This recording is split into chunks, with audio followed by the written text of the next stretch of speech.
வணக்கம். கில்டன்ஸ் தமிழுக்காக நான் ஐஸ்வர்யா ரகுபதி. ஸோ நீங்க துபாயில ஒரு பிசினஸ் ஸ்டார்ட் பண்ணணும் அப்படின்னு ஆசைப்படுறீங்கன்னா, அதுக்கான லைசென்ஸை வந்து எப்படி எடுக்கிறது? அதுக்கான ப்ரொசீஜர் என்ன? அந்த ப்ராசஸை நாங்க உங்களுக்கு எந்த அளவுக்கு ஈஸியாக்கி தரோம் அப்படின்ற மாரியான விஷயங்கள தொடர்ந்து எங்க வீடியோஸ் மூலமா உங்ககிட்ட வந்து ஷேர் பண்ணிட்டு இருக்கோம். ஆனா, இன்னைக்கான வீடியோ நம்ம லைசென்ஸ் எடுக்கிறத பத்தி கிடையாது. அத விட இன்னொரு முக்கியமான விஷயம்னே வச்சுக்கோங்களேன்.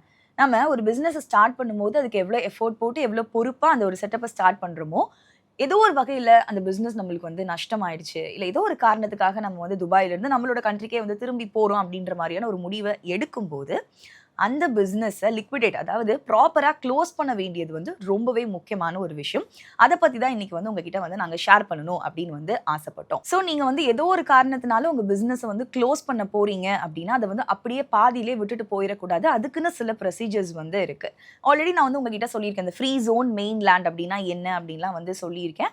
அத நீங்க பார்க்கலன்னா பழைய வீடியோஸ வந்து சர்ச் பண்ணி பாருங்க. இப்ப நீங்க ஃப்ரீ ஜோன்ல உங்களோட ஆஃபீஸ் செட்டப் இருக்கு அப்படின்னும்போது, அத நீங்க ப்ராப்பரா குளோஸ் பண்ணலன்னா என்ன மாதிரியான பிரச்சனைகள சந்திப்பீங்கன்னா, உங்களுக்கு இயர்லி வந்து ஃபைன் வந்து இன்கிரீஸ் ஆயிட்டே போகும். அண்ட் நீங்க டிராவல் பண்ணும்போது உங்களோட நம்பர் எல்லாமே ரெஜிஸ்டர் பண்ணி வச்சிருப்பீங்கல்ல, ஈஸியா வந்து கண்டுபிடிச்சிருவாங்க. அதுக்கான ஃபைன் நீங்க வந்து பே பண்ற மாரி இருக்கும். நீங்க டிராவல் பண்றதே வந்து கஷ்டமாயிடும். இன்னொரு விஷயம் வந்து மெயின்லேண்ட்.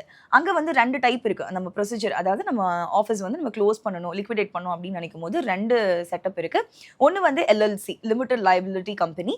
அதுல வந்து சில ப்ரொசீஜர்ஸ் இருக்கு. அது ரொம்ப பெரிய ப்ரொசீஜர்னு வச்சுக்கோங்களேன். இன்னொரு பக்கம் பார்த்தோம் அப்படின்னா ப்ரொஃபஷனல் லைசென்ஸ். எக்ஸாம்பிள் சோல் எஸ்டாப்ளிஷ்மெண்ட்டா இருக்கும்போது அத வந்து நம்மளுக்கு க்ளோஸ் பண்றது ரொம்ப ஈஸியான ப்ரொசீஜரா வந்து மாறிடும். ஸோ எப்படி நம்ம பிசினஸ் வந்து வேண்டாம் அப்படின்னு நம்ம நினைக்கும்போது அத ப்ராப்பரா க்ளோஸ் பண்றது, அதுக்கான அட்வர்டைஸ்மெண்ட்லாம் எப்படி வந்து நம்ம நியூஸ் பேப்பர்ல குடுக்குறது, அதுக்கான ஃபீஸ் என்னவா இருக்கும் அப்படின்னு உங்களுக்கு நெறைய கொஸ்டின்ஸ் வந்து இப்ப தோணலாம்.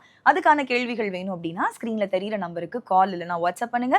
கமெண்ட் செக்ஷன்லயும் உங்களோட கொஸ்டின்ஸ போஸ்ட் பண்ணுங்க. நாங்க உங்களுக்கு பதில் சொல்றோம். இதே மாதிரி இன்னொரு யூஸ்ஃபுல்லான வீடியோல உங்கள வந்து மீட் பண்றோம். Until then bye from Aishwarya Raghupathi.